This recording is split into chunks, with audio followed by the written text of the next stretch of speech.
बहुत सारे माँ बाप हैं बच्चों को ताने दे रहे हैं, लगातार ताने दे रहे हैं।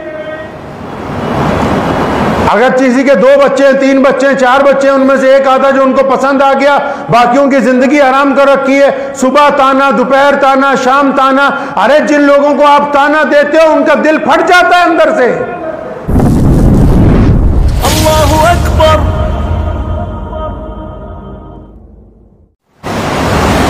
मुसलमानों के जलीलुल कदर खलीफा अमीरुल मोमिनीन सैयदना उमर बिन खत्ताब रज़ी अल्लाह ताला अन्हु अपनी खिलाफत के दौर में तमाम आइम्मा ने उनके इस वाक़े को नकल किया है। फरमाते हैं कि एक दिन एक बूढ़ा आदमी आया, उसने आके कहा, या अमीरुल मोमिनीन, मेरा बेटा मेरा कहना ही नहीं मानता।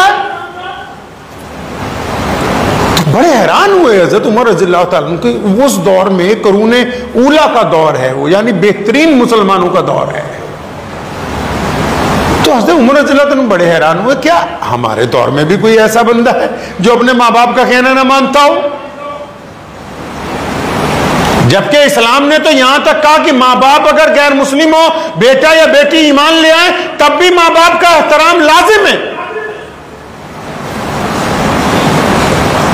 तो उमर बड़े हैरान हुए, अच्छा तेरा बेटा तेरा कहना नहीं मानता है, बेटे को बुलाओ।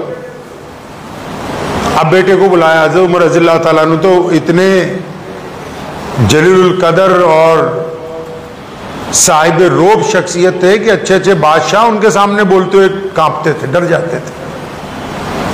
अब ये जो बेटा आया, हज़रत उमर रज़ी अल्लाह ने पूछा, हाँ भाई, हमने सुना है तो अपने बाप की नाफरमानी करता है, बातें नहीं मानता, इसका कहना नहीं मानता।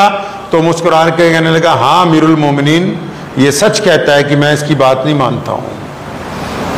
बड़े हैरान हुए कि अच्छा, फरमाए तेरा बाप नहीं है? हाँ, या यहाँ अमीरुल मोमिनीन ये मेरा बाप है, तो इसका कहना क्यों नहीं मानता? कहना ये बिल्कुल ठीक कह रहा है, मैं इसका कहना नहीं मानता हूं। तो हज़रत उमर बड़े हैरान हुए, क्योंकि दरबारे जो अमीरुल मोमिनीन था वहां से सजा भी दे दी जाती थी। तो अभी अगला फैसला सुनाने ही लगे हैं कि बेटे ने कहा कि उमर बिन खत्ताब रज़ियल्लाहु ताला अन्हु, क्या आप मुझे ये बताएं कि शरीयत में माँ बाप के ऊपर भी कुछ पाबंदियां, माँ बाप के ऊपर भी कुछ बातें रखी गई हैं कि नहीं? ये सारी इताअत फरमाबरदारी औलाद नहीं करनी है, माँ बाप ने भी कुछ करना है कि नहीं करना?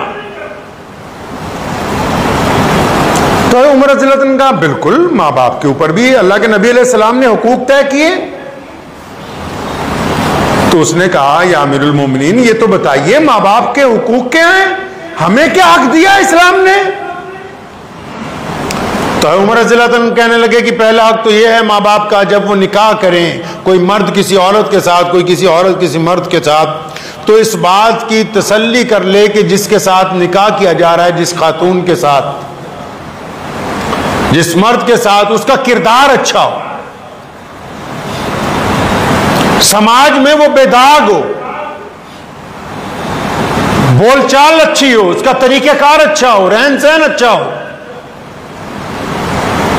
अब ये अच्छे माँ बाप इसलिए नहीं तलाश रहे रिश्ते से पहले कि मियाँ बीवी को खुश रहना है, ये इसलिए अच्छा रिश्ता तलाशते हैं ताकि एक औलाद को एक नेक बाप और एक रहम दिल माँ जो है, वो जो बीवी है, उसको माँ की शक्ल के अंदर तब्दील किया जाने वाला है। तो शरीयत ने पाबंदी आयत की कि निकाह से पहले ये जिम्मेदारी बनती है, खासकर बाप की, कि जब निकाह करेगा तो तमाम उमूर का ख्याल रखेगा, क्योंकि जिस बीवी ने उसके घर में आना है वो सिर्फ उसके घर में नहीं आ रही, उसकी नस्ल की माँ बनने के लिए जा रही है।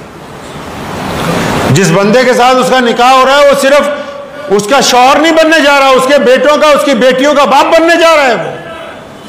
यह क्यों कर मुमकिन है कि एक नशेड़ी के साथ, एक अय्याश के साथ, एक शराबी के साथ, एक गुंडे के साथ, एक बेईमान के साथ आप जाके रिश्ता जोड़ रहे हैं, और कल को जो औलाद जो उसकी नस्ल से पैदा होगी, उसके नुतफे से पैदा होगी, तो उसके सिर के ऊपर जो जुल्म होगा उसका जिम्मेदार कौन है? तो हज़रत उमर रज़ी अल्लाह अन्हु ने कहा कि पहला हक तो यह है कि शादी के वक्त ये तय कर लिया जाए कि रिश्ता बड़ा पाकी के साथ होगा। तो उस बच्चे ने कहा, या अमीरुल मोमिनीन, मेरे बाप को पूछिए इसने शादी किसके साथ की है। ये बाजार से एक औरत तलाश के लाया जो कारोबार करती थी जिस्म का।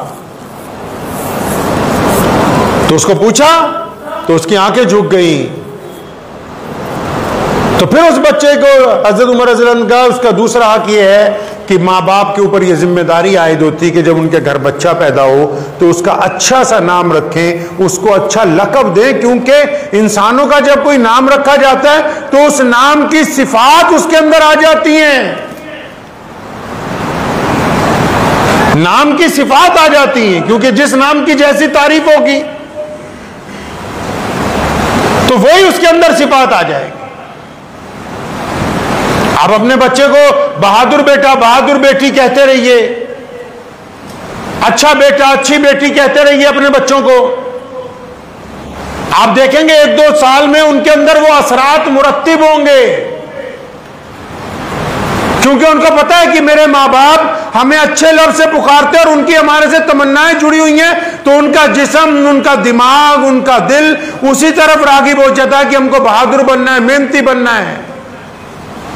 अब एक बच्चे को आप बुरे लफ्जों से बेवकूफ कहते रहिए, गधा कहते रहिए, नालायक कहते रहिए, रोजाना जब आप एक बात दोहराते रहेंगे तो उसकी तबीयत बैठ जाएगी, उसके जहन में ये बात आ जाएगी कि जी मैं तो नकारा ही हूं, मैं तो बेवकूफ ही हूं। तो इसका जिम्मेदार कौन हुआ? इसका जिम्मेदार कौन हुए? मां और बाप हुए कि नहीं हुए? एक माँ बाप बच्चों को हौसला दे रहे हैं, एक माँ बाप बच्चों का हौसला तोड़ रहे हैं।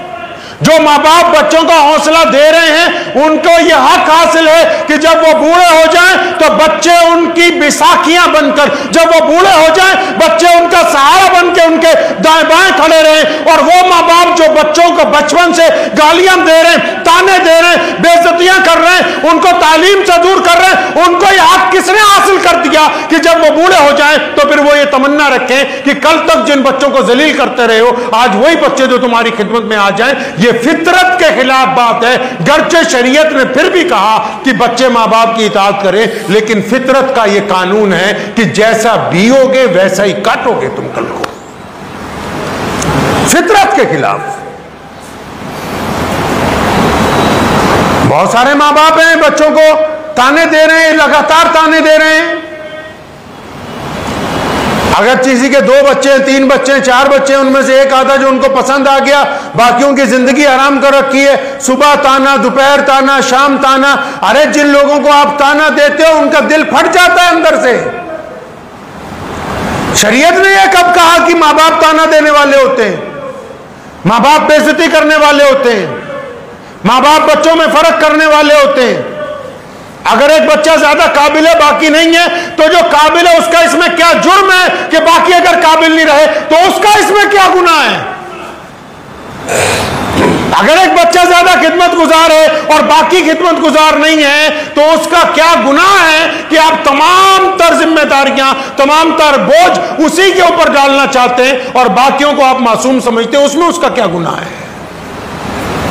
शरीयत ने हकूकुल इबाद की बात माँ बाप के लिए भी की है। मुझे उम्मीद है कि आपको ये वीडियो पसंद आई होगी। अगर पसंद आई हो तो ये आप अपने दोस्तों के साथ शेयर करें और इस चैनल को सब्सक्राइब जरूर करें।